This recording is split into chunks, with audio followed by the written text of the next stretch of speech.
Shalom, shalom famille, alléluia.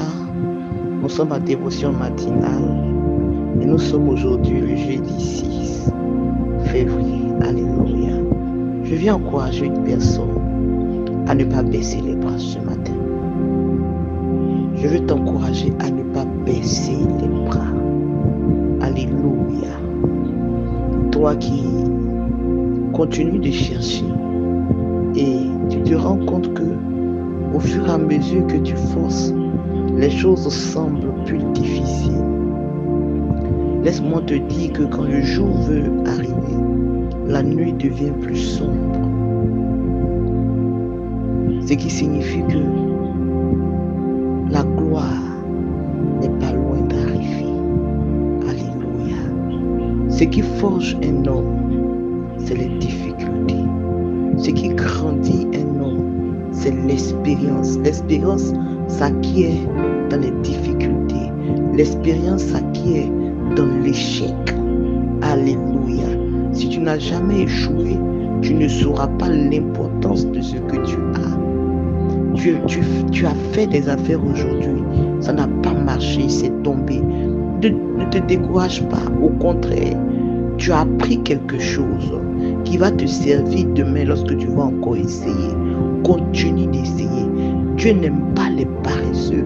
C'est pour cela qu'il dit dans sa parole que celui qui est paresseux, la pauvreté va le surprendre comme un voleur. Dieu a horreur des paresseux.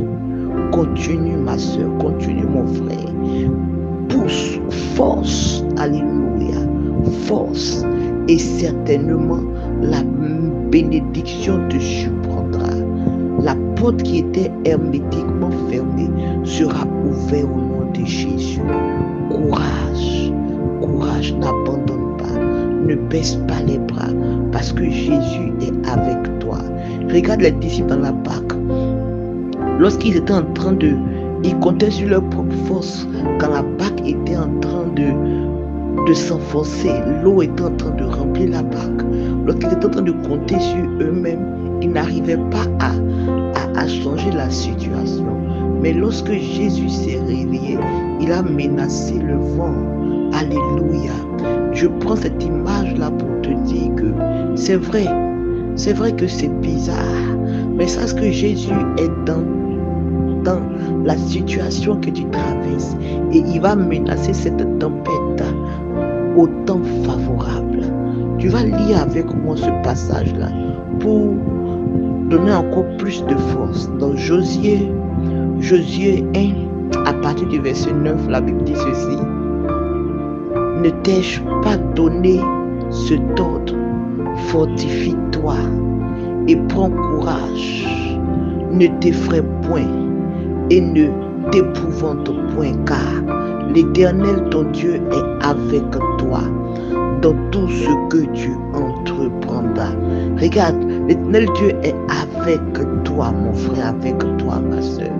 Il est dans la situation que tu traverses. Tu n'es pas seul. Ton Rédempteur est vivant. Dans Psaume 23, à partir du verset 4, la Bible dit: quand je marche dans la vallée de l'ombre de la mort, je ne crains aucun mal, car tu es avec moi. Ta houlette et ton bâton me rassurent.